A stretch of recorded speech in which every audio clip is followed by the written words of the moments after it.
या मंडळी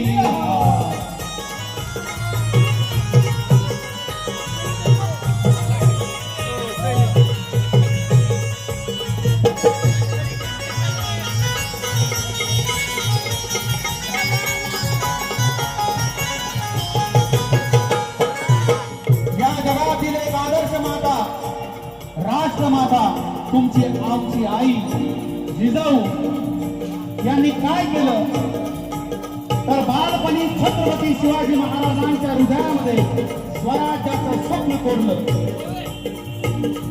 आणि म्हणून म्हणतात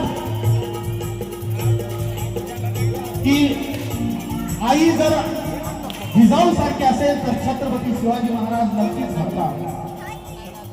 म्हणून बघा प्रतापसिंग दादा काय लिहितात.